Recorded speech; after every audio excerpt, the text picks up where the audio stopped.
Everyone, आज हम लोग शुरू करने जा रहे हैं अपना फिजिक्स का फर्स्ट चैप्टर मोशन। ठीक है, आज के लेक्चर में हम लोग पढ़ने वाले हैं किसी के बारे में, रेस्ट एंड मोशन की। एक ऑब्जेक्ट रेस्ट पे कब कहलाता है, दूसरा और ऑब्जेक्ट जो है वो मोशन में कब कहलाएगा। ठीक है, इसके अलावा हम लोग पढ़ेंगे कि स्केलर क्वांटिटी, वेक्टर क्वांटिटी क्या होती है, फिर पॉइंट ऑब्जेक्ट क्या होता है, और इसके अलावा एक और छोटा सा टॉपिक कवर करेंगे डिस्टेंस और डिस्प्लेसमेंट के बारे में। ठीक है, तो आइए पहले शुरू करते हैं हम लोग इसके बारे में कि रेस्ट एंड मोशन की। एक ऑब्जेक्ट जो होगा वो कब रेस्ट में कहलाएगा और कब मोशन में कहलाएगा, सबसे पहले यही चीज देख लेते हैं। ठीक है, तो अब एक बार देखो, एक एग्जांपल के थ्रू हम लोग समझते हैं पहले इस चीज को। तो मान लिया एक ट्रेन के अंदर दो पर्सन ए एंड बी है। ठीक है, ये ट्रेन है, इसके अंदर दो पर्सन ए एंड बी है, ये बैठे हुए, ये ए हो गया और ये कौन सा हो गया, बी। ठीक है, इसके बाहर एक पर्सन जो है, सपोज यहाँ पे एक पर्सन यहाँ पे खड़ा है। ठीक है, इसका नाम दे दिया हमने क्या, सी। आइए अगर पूछते हैं बी के बारे में, किसके बारे में, बी के बारे में अगर पूछा जाए कि ये ए से कि ये बात बताओ कि ए बी जो है वो रेस्ट पे है या मोशन में। तो पहले एक बार देखते हैं कि ये थोड़े टाइम पे, ये इस समय अभी t=0 मान लो, अभी के टाइम पे ये पोजीशन है। थोड़े टाइम के बाद अगर सपोज ये ट्रेन जो है वो इस पोजीशन पे आ गई, थोड़े टाइम के बाद ये ट्रेन इस पोजीशन पे आ गई, ये मूव करना शुरू कर दिया इसने, ये ए हो गया और ये कौन सा हो गया, बी। ठीक, ए और बी हो गए। अब एक बात देखो कि अगर मान लो ए से पूछा जाए बी के बारे में कि ये बताओ कि बी जो है वो रेस्ट पे है या मोशन में है, तो ए यही सोचेगा कि ये थोड़ी देर पहले ये पर्सन मेरे सामने बैठा था और अभी भी मेरे सामने बैठा है। सेम तरीके से जैसे मान लो ट्रेन में हम लोग बैठे रहते हैं और सामने वाला पर्सन हमारे सामने वाली सीट पे बैठा रहता है, हमें वो रेस्ट पे दिखाई देता है। ऑब्वियसली इसको भी ऐसा ही लगेगा कि ए को ये लगेगा कि ये थोड़ी देर पहले भी यही बैठा हुआ था मेरे सामने और अभी भी मेरे सामने बैठा हुआ, मतलब बी के पोजीशन में किसी भी तरह का कोई चेंज नहीं आ रहा। अगर किसी भी तरह का कोई चेंज नहीं आ रहा है, मतलब ए क्या बोलेगा कि बी जो है, अकॉर्डिंग टू ए, जो बी जो है वो किस पे, रेस्ट पे है, यही बोलेगा। ए क्या बोलेगा कि बी किस में, रेस्ट पे। लेकिन अगर एक पर्सन बाहर खड़ा है जो सी, अगर उससे पूछा जाए कि बी के बारे में बताओ कि वो रेस्ट पे है या मोशन में, तो ये सोचेगा कि मान लो थोड़ी देर पहले तो ये पर्सन मुझसे इतनी दूर था और अभी के टाइम देखें तो इतनी दूरी पे खड़ा है। ठीक है, मतलब ऑब्वियसली ये क्या बोल सकते हैं कि इसकी पोजीशन में चेंज हो रहा है। तो पोजीशन में चेंज हो रहा है तो सी क्या बोलेगा कि बी जो है वो किसमें, मोशन में। सी जो है वो किसमें, सी के अकॉर्डिंग बी जो होगा वो किसमें होगा, मोशन में होगा। तो अब एक बात देखो, सेमी पार्टिकल जो है यानी बी जो है वो सेमी पार्टिकल क्या है कि रेस्ट पे भी एक ऑब्जेक्ट एक पर्सन के अकॉर्डिंग और दूसरे पर्सन के अकॉर्डिंग क्या है, मोशन में है। ठीक है, तो अब एक बार देखो, ये दोनों ही सही है। ठीक है, ये दोनों ही सही है। ए के अकॉर्डिंग जो है वो बी क्या है, रेस्ट पे, और सी के अकॉर्डिंग जो बी है वो किसमें है, मोशन में है। ठीक है, लेकिन एक बार देखो हमने क्या क्या यूज किया। ये तो हो गया रेस्ट एंड मोशन की, किसको क्या दिख रहा है। अब हम लोग इसको डिफाइन क्या कर रहे हैं कि कैसे ये डिसाइड किया, ए ने किस तरह से डिसाइड किया कि बी जो है वो रेस्ट पे है, और सी जो है, सी ने कैसे डिसाइड किया कि बी जो है वो मोशन में है। सबसे पहले एक चीज देखो, पहली चीज हमें क्या देखनी है कि जो पोजीशन चेंज हो रहा है ए के अकॉर्डिंग, बी जो था वो रेस्ट पे इसीलिए था क्योंकि उसका पोजीशन चेंज नहीं हो रहा था। ठीक है ना, तो हमें क्या देखना है कि change in position, change in position, अगर ऑब्जेक्ट का या पर्सन का पोजीशन चेंज हो रहा है या नहीं हो रहा है, ये चीज ऑब्जर्व करना है सबसे पहले। किस चीज के लिए, और एक ऑब्जेक्ट रेस्ट पे है या मोशन में, ये डिसाइड करने के लिए सबसे पहले हमें क्या देखना है कि ऑब्जेक्ट का पोजीशन चेंज हो रहा है। ठीक है, सेकंड हम लोगों को देखना है क्या कि अब एक बात देखो, ये जो बी पर्सन है उसने ये देखा, ए ने क्या देखा था बी के बारे में कि टाइम के साथ चेंज हो रहा है। जैसे हम लोगों ने जब डिसाइड किया था तो ये भी यूज किया था कि ये थोड़ी देर पहले यहाँ मेरे सामने बैठा था और थोड़ी देर बाद भी मेरे सामने ही बैठा हो। मतलब किस चीज की बात हो रही है, टाइम की बात। मतलब ये जो पोजीशन का जो चेंज देखना है वो हमें किसके साथ देखना है, टाइम के साथ। किसके साथ, टाइम के साथ। ठीक है, एक और थर्ड चीज क्या देखना है कि पर्सन ए जो था वो क्या था, अपने रिस्पेक्ट में देख रहा था इसका पोजीशन, और पर्सन सी जो था वो अपने रिस्पेक्ट में पोजीशन देख रहा था। ठीक है, तो ये अपने पास जिसके रिस्पेक्ट में हम लोग मोशन को ऑब्जर्व करते हैं, ठीक है, या किसी ऑब्जेक्ट का पोजीशन ऑब्जर्व करते हैं, वो हमारा क्या कहलाता है, रेफरेंस फ्रेम या फ्रेम ऑफ रेफरेंस भी बोलते हैं उसको। ठीक है, कि जिसके ऑब्जेक्ट रेस्पेक्ट में हम लोग किसी ऑब्जेक्ट को डील करते हैं, ऑब्जेक्ट के मोशन को डील करते हैं, उसको हम लोग क्या बोलते हैं? रेफरेंस। उसको क्या बोलते हैं? रेफरेंस। तो अब एक बात देखो कि हम लोग क्या बोल सकते हैं कि रेस्ट में और मोशन में अगर डिफाइन करना हो तो क्या बोल सकते हैं कि यदि पोजीशन ऑफ एन ऑब्जेक्ट, ठीक है, doesn't change with time with respect to a reference point, तो क्या लिख सकते हैं हम लोग? रेस्ट का डेफिनेशन अगर लिखना हो तो क्या लिख सकते हैं? रेस्ट का definition, if position of an object, position of an object, ठीक है, कि किसी ऑब्जेक्ट का position, position of an object doesn't change with time, doesn't change with time, time के साथ चेंज नहीं होता है, डजंट चेंज विथ टाइम, और किसके रेस्पेक्ट में देखना है? तो with respect to a reference point, with respect to a reference point, with respect to a reference point.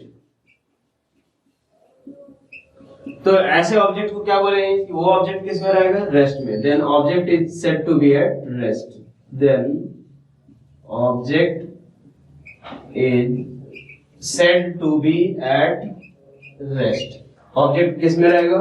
Rest में कहलाएगा, ठीक है। अगर वही चीज देखें हम लोग किसके लिए? मोशन के लिए। मोशन के लिए क्या होगा कि वही अगर जैसे मान लो पोजीशन का चेंज हो रहा हो किसके साथ? टाइम के साथ, और किसके रेस्पेक्ट में? रेफरेंस पॉइंट के रेस्पेक्ट में। तो ये लिख सकते हैं मोशन के बारे में, if position of an object, if position of an object changes with time, changes with time, time के साथ चेंज हो रहा हो, changes with time, with respect to किसके? With respect to a reference point, with respect to a reference point, then object is said to be at in motion, then object is said to be in motion, ठीक है, said to be in motion। एक और चीज ध्यान रखना कि जब भी एक ही ऑब्जेक्ट हमने देखा कि वो रेस्ट में भी था और एक ही ऑब्जेक्ट मोशन में भी था, यानी ये रेस्ट और मोशन हम लोग ये बोल सकते हैं कि कोई भी ऑब्जेक्ट एब्सोल्यूट रेस्ट पे या एब्सोल्यूट मोशन में नहीं हो सकता। ये डिपेंड करेगा कि हम किसके रेस्पेक्ट में ऑब्जर्व कर रहे हैं ऑब्जेक्ट को, ठीक है। तो यानी हम लोग क्या बोल सकते हैं कि rest and motion are relative terms. किसी पर्टिकुलर ऑब्जेक्ट या किसी पर्टिकुलर पर्सन के रेस्पेक्ट में आप डिसाइड कर सकते हो कि एक ऑब्जेक्ट या एक पर्सन जो है वो रेस्ट पे है या मोशन में। ये आप ये नहीं बोल सकते हो कि नहीं ये ऑब्जेक्ट जो है वो मोशन में ही है या एब्सोल्यूट मोशन में नहीं है, ऐसा बोलना गलत होगा। यानी कि ये रेस्ट एंड मोशन कैसे टर्म्स होंगे? Relative terms. तो क्या लिख सकते हैं कि rest and motion are relative terms, are relative terms. Rest और मोशन जो है वो क्या होंगे? रिलेटिव टर्म्स होंगे। एक और चीज, there is nothing like, there is nothing like absolute rest और नथिंग लाइक एब्सोल्यूट रेस्ट और एब्सोल्यूट मोशन, ठीक है ना, एब्सोल्यूट मोशन। कोई भी ऑब्जेक्ट जो है रेस्ट पे है या मोशन में है, ये डिपेंड करेगा कि हम किस पर्सन के रेस्पेक्ट में देख रहे हैं या किस ऑब्जेक्ट के रेस्पेक्ट में देख सकते हैं। हो सकता है कि एक ऑब्जेक्ट अगर रेस्ट पे हो, अगर किसी पर्टिकुलर रेफरेंस के रेस्पेक्ट में, तो हो सकता है कि वो दूसरे पर्टिकुलर ऑब्जेक्ट या रेफरेंस के रेस्पेक्ट में वो मोशन में हो सकता है, जैसा हम लोगों ने यहाँ पे बी के लिए देखा था, ठीक है। चलिए एक और, चलिए नेक्स्ट हम लोग देखते हैं पॉइंट ऑब्जेक्ट क्या होता है, ठीक है। पॉइंट ऑब्जेक्ट ये जो रहेगा कि पूरे इस चैप्टर में हम लोग कैसे ऑब्जेक्ट के बारे में पढ़ने वाले हैं? पॉइंट ऑब्जेक्ट के बारे में, ठीक है। ये पॉइंट ऑब्जेक्ट क्या होता है कि अगर मान लो ऑब्जेक्ट के बारे में कोई इसका एक फिक्स डायमेंशन नहीं होगा कि हाँ यार 10 सेंटीमीटर के ऑब्जेक्ट को हम लोग पॉइंट ऑब्जेक्ट बोलेंगे या 100 सेंटीमीटर के ऑब्जेक्ट को पॉइंट ऑब्जेक्ट बोलेंगे, कुछ इस तरीके का एक फिक्स डायमेंशन नहीं दिया हुआ, ठीक है। इसके अकॉर्डिंग पॉइंट ऑब्जेक्ट का मतलब क्या होता है? हो सकता है कि एक हाथी भी हो, वो भी पॉइंट ऑब्जेक्ट हो सकता है कि एक चींटी भी पॉइंट ऑब्जेक्ट हो जाए, ठीक है। तो ये डिपेंड करता है किस बात पे कि अगर ऑब्जेक्ट का जो के द्वारा जो डिस्टेंस ट्रेवल्ड हो, ठीक है, अगर वो उसके डायमेंशन के रेस्पेक्ट में काफी ज्यादा हो तो वो वैसे ऑब्जेक्ट को किसकी तरह ट्रीट करेंगे? पॉइंट ऑब्जेक्ट की। जैसे मान लो सपोज अगर ये मार्कर, अगर इसको मैं डिस्प्लेस कर दूं 200 किलोमीटर, ठीक है। तो इस 200 किलोमीटर जो इसने ये जो डिस्प्लेस हुआ उसके रिस्पेक्ट में इस मार्कर की जो लेंथ है या इस मार्कर का जो डायमेंशन है वो क्या है, नेग्लिजिबल। तो इसको किसकी तरह ट्रीट कर सकते हैं, पॉइंट ऑब्जेक्ट की तरह। ठीक है। एक सपोज एक बस है, ये बस की अगर लेंथ कितनी है 2 मीटर है, बस की लेंथ कितनी, ये लेंथ मान लो सपोज इसकी कितनी है 2 मीटर के बराबर। अब ये बस अगर यहां से लेकर के 2000 किलोमीटर चल दे, 2000 किलोमीटर का डिस्टेंस ट्रेवल करे, तो यार ये ऑब्जेक्ट को या इस बस को हम लोग क्या ले लेंगे, पॉइंट ऑब्जेक्ट। ठीक है। क्योंकि अब ये पार्ट आगे वाला पार्ट कितना डिस्टेंस ट्रेवल हुआ, ये वाला पार्ट कितना डिस्टेंस ट्रेवल किया, तो वो इनके बीच में बहुत ज्यादा फर्क नहीं रह जाएगा। तो इसीलिए हम लोग इसको किसकी तरह ट्रीट करेंगे, पॉइंट ऑब्जेक्ट की तरह। तो इस चैप्टर में जो भी हम लोग पढ़ने वाले हैं सारे के सारे कैसे ऑब्जेक्ट के बारे में पढ़ने वाले हैं, पॉइंट ऑब्जेक्ट के बारे में। तो पॉइंट ऑब्जेक्ट का डेफिनेशन क्या होगा कि एक ऑब्जेक्ट के द्वारा अगर डिस्टेंस ट्रेवल्ड जो अगर उसके डायमेंशन के कंपैरिजन में अगर ज्यादा हो तो क्या लिख सकते हैं, वो पॉइंट ऑब्जेक्ट। तो क्या लिख सकते हैं कि इफ साइज ऑफ या dimension of an object, if dimension of an object, ठीक है, अगर एक ऑब्जेक्ट का डायमेंशन, ठीक है, if dimension of an object is negligible in comparison to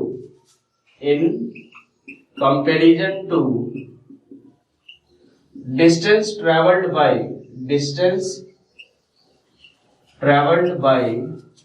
it, ठीक है, distance traveled by it, then object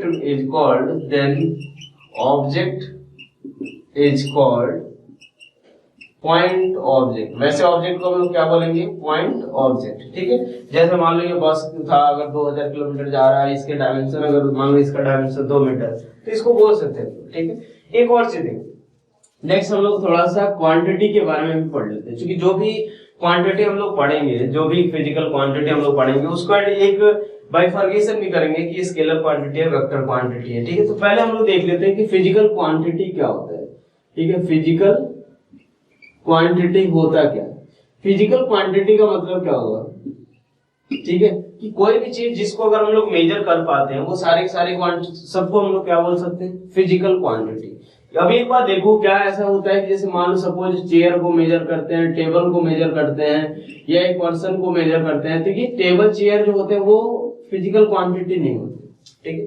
क्योंकि हम लोग टेबल की वेट या टेबल की हाइट मेजर करते हैं, ना कि टेबल ही मेजर करते हैं। या वैसे ही सेम तरीके से चेयर, तो चेयर की लेंथ मेजर करोगे, चेयर की हाइट मेजर करोगे, चेयर की विड्थ मेजर करोगे, तो ये लेंथ, विड्थ, हाइट ये सब फिजिकल क्वांटिटी हुई, ना कि चेयर, टेबल ये सब फिजिकल क्वांटिटी हुई। अगर जैसे मान लो किसी पर्सन का हम लोग ये मास मेजर करते हैं कि हाँ वो कितना मास है, 50 kg 60 kg, वो पर्सन को ही मेजर नहीं करते। या फिर हो सकता है उस पर्सन की हाइट को मेजर करते हैं कि 10 मीटर 1 मीटर है, 1.2 मीटर है, कुछ इस तरीके से उसकी हाइट मेजर करते हैं, ना कि हम लोग पर्सन को मेजर करते हैं। तो ये जो भी क्वांटिटी, जैसे मान लो लोग मेजर क्या कर रहे हैं, लेंथ मेजर कर रहे हैं, मास मेजर कर रहे हैं, ठीक है, टाइम मेजर कर रहे हैं, हाइट मेजर कर रहे हैं, किसी ऑब्जेक्ट या किसी पर्सन की बॉडी का टेम्परेचर मेजर करते हैं, तो ये सब क्या होती है, फिजिकल क्वांटिटी होती है। ठीक है। तो फिजिकल क्वांटिटी का मतलब क्या हुआ, कोई भी चीज जिसको हम लोग मेजर कर पाते हैं वो सारे क्या कहलाते हैं, फिजिकल क्वांटिटी। तो यहां से डेफिनेशन लिख लेते हैं,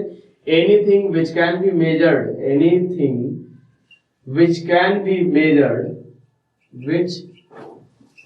measured, is called physical quantity. Example के तौर पे हम लोग देख सकते हैं क्या, जो हाइट, लेंथ, टेम्परेचर, ये सब चीजें। ठीक है। अब एक बार देखो, जो इन सारे फिजिकल क्वांटिटीज को हमने 2 पार्ट में डिवाइड किया। ठीक, डिवाइड क्या किया कि यहां से फिजिकल क्वांटिटी को, ठीक है, फिजिकल क्वांटिटी शॉर्ट फॉर्म में QTY लिख देता हूं मैं, ये 2 पार्ट में डिवाइड किए। एक कौन सा रहा हमारा, स्केलर, ठीक है, और दूसरा कौन सा रहा, वेक्टर। ठीक है। वैसे इनके बारे में ज्यादा डिटेल में नहीं जाना अपने को, बस ये इसीलिए पढ़ रहा है ताकि जो भी क्वांटिटी हम लोग पढ़ेंगे उसके बारे में ये चीज देखते जाएंगे कि वो स्केलर क्वांटिटी है या फिर वेक्टर क्वांटिटी है। तो ये स्केलर क्वांटिटी क्या होती है, तो एक बात देखो, जैसे कुछ ऐसी क्वांटिटी होती है जिनको एक्सप्रेस करने के लिए हमें सिर्फ मैग्नीट्यूड की जरूरत पड़ती है, ठीक है। उनके पास ऐसा नहीं बताना होता है कि वो किस डायरेक्शन में होते हैं। तो वैसी क्वांटिटी को हम लोग क्या बोलते हैं, स्केलर क्वांटिटी। जैसे मान लो अगर सपोज लेंथ मेजर करना है, इस मार्कर की लेंथ मेजर करनी है, तो सपोज ये सब ने मेजर किया 20 सेंटीमीटर, तो ये 20 सेंटीमीटर सिर्फ हम लोग अगर यही बताए किसी को कि इस मार्कर की लेंथ 20 सेंटीमीटर है, तो वही कंप्लीट एक्सप्रेशन होगा। ना कि हमें ये बोलना पड़ेगा कि 20 सेंटीमीटर नॉर्थ डायरेक्शन में, 20 सेंटीमीटर साउथ डायरेक्शन में, या 20 सेंटीमीटर ईस्ट डायरेक्शन में। ऐसा कुछ बोलने की जरूरत इसमें नहीं पड़ती है। तो ये लेंथ जो हुआ वो कैसी क्वांटिटी, स्केलर क्वांटिटी। क्यों? क्योंकि इसमें सिर्फ मैग्नीट्यूड अगर आप बता रहे हो तभी ये कंप्लीट एक्सप्रेशन हो जाता है। जैसे अगर किसी पर्सन का मास मेजर करना है कि हाँ यार सपोज किसी ऑब्जेक्ट या किसी पर्सन का मास अगर 50 kg है, तो मैंने बताया कि यार इस पर्सन का मास अगर 50 kg है, दैट्स द कंप्लीट एक्सप्रेशन। आपको ये बताने की जरूरत नहीं है कि कौन सा डायरेक्शन, ये डायरेक्शन वगैरह उसमें बताने की जरूरत नहीं होती है। तो कुछ ऐसी क्वांटिटी होती है जिनको एक्सप्रेस करने के लिए सिर्फ मैग्नीट्यूड की जरूरत होती है। तो क्या लिखते हैं कि द क्वांटिटी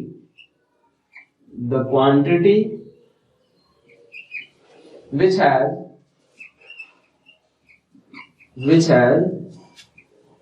only magnitude, वैसी क्वांटिटी जिसके पास केवल मैग्नीट्यूड हो उसको क्या बोलते हैं हम लोग, स्केलर क्वांटिटी। एग्जांपल के तौर पे क्या लिख सकते हैं, तो मास, हाँ भाई मास को मेजर करते हैं, डायरेक्शन उसमें नहीं बताना होता है। लेंथ ये भी होता है। टाइम, अगर टाइम बताते हैं तो ऐसा तो है नहीं कि डायरेक्शन बताते हैं कि 12:10 नॉर्थ डायरेक्शन में, तो वो टाइम भी क्या हो गया, एक स्केलर क्वांटिटी। टेम्परेचर, किसी ऑब्जेक्ट या किसी बॉडी का टेम्परेचर अगर है तो डायरेक्ट वो टेम्परेचर बताते हैं, ना कि डायरेक्शन। तो और भी बहुत सारे एग्जांपल है। जैसे जैसे आगे हम लोग क्वांटिटीज के बारे में पढ़ते जाएंगे वैसे वैसे यहाँ पे बताते जाऊंगा मैं कि स्केलर क्वांटिटी कौन सा है, वेक्टर क्वांटिटी कौन सा है, ठीक है। नेक्स्ट हमारा कौन सा होगा, वेक्टर क्वांटिटी। ये ऐसी क्वांटिटी जब होंगी जिनको एक्सप्रेस करने के लिए हमें डायरेक्शन भी बताने की जरूरत होगी। डायरेक्शन बताने की जरूरत, जैसे मान लो कि सपोज अगर ये फोर्स के बारे में हम लोग थोड़ा सा देख लेते हैं, ठीक है। अगर फोर्स के बारे में देखें, ये ऑब्जेक्ट है, ठीक है, ये ऑब्जेक्ट है। अगर मैंने इस पे बोला कि 10 न्यूटन का फोर्स लगा, ठीक है, थोड़ी देर के लिए 10 न्यूटन का फोर्स लगा, तो अब ये बताओ ये जो ऑब्जेक्ट है वो कहाँ किस तरफ गया होगा या किस तरफ मूव किया होगा। तो यार ये जब तक मैं फोर्स का डायरेक्शन नहीं बताऊं तब तक आप ये ऑब्जेक्ट का नया पोजीशन नहीं बता सकते। आप ये नहीं डिसाइड बता सकते कि ये ऑब्जेक्ट यहाँ से इधर की तरफ गया है या यहाँ से पीछे की तरफ गया है, या हो सकता है ऊपर भी जा सकता है। तो ये फोर्स के बारे में अगर हमें कंप्लीटली एक्सप्रेस करना है कि हाँ यार फोर्स का इफेक्ट भी पता होना चाहिए, फोर्स के बारे में अगर मैं केवल ये बता दूं मैग्नीट्यूड, तो आप उससे ये पता नहीं लगा पाओगे कि ये ऑब्जेक्ट किधर मूव कर रहा है। यानी फोर्स को बताने के लिए या फोर्स को कंप्लीटली एक्सप्रेस करने के लिए हमें डायरेक्शन भी बताना जरूरी है। यानी सपोज इधर की तरफ 10 न्यूटन ये बताना जरूरी है। तो ये फोर्स कैसी क्वांटिटी हुई कि इसको एक्सप्रेस करने के लिए हमें मैग्नीट्यूड की तो जरूरत पड़ती है, साथ में किस चीज की जरूरत पड़ेगी, डायरेक्शन की भी। तो ये क्या हो गया कि कुछ ऐसी क्वांटिटी जिनके पास मैग्नीट्यूड भी होता है और डायरेक्शन भी होता है, वैसी क्वांटिटी को हम क्या बोलते हैं, वेक्टर क्वांटिटी। वैसे कंप्लीट डेफिनेशन ये होता है कि ये अपना एक खुद का एक अलग तरीके से इनको ऐड करने का एक रूल होता है। जैसे हम लोग सपोज 2 + 3 5 बोलते हैं, 2 + 3 5 बोलते हैं, तो ये इस तरीके से वेक्टर को हम लोग ऐड नहीं करते। उनको ऐड करने के लिए हमें क्या रहता है, उनका एक खुद का एक प्रॉपर अलजेब्रा है। जैसे ये हम लोग नॉर्मल अलजेब्रा है कि -3 + 5 को हम लोग क्या बोल देंगे, 2 बोल देंगे। तो ये नॉर्मल लॉ का अलजेब्रा है। हम लोग वेक्टर क्वांटिटी को जब भी ऐड या सब्ट्रैक्ट करते हैं तो इनका खुद का एक लॉ होता है, ठीक है, खुद का एक लॉ होता है। तो ये कंप्लीट डेफिनेशन अगर लिखना चाहें तो हम लोग ये लिखते हैं कि the quantity which has magnitude, the quantity which has magnitude, direction and follows vector law of algebra. मतलब इनका खुद का एक अलजेब्रा होता है, उसको फॉलो करते हैं। वैसे हम लोग डिटेल में इसके बारे में 11th में पढ़ेंगे। तो follows vector law of algebra, vector law of algebra, ठीक है। एग्जाम्पल के ऐसी क्वांटिटी को क्या बोलेंगे हम लोग, वेक्टर क्वांटिटी। एग्जाम्पल के तौर पे क्या होगा, फोर्स। फोर्स के बारे में बताना हो तो डायरेक्शन बताना जरूरी है, ठीक है।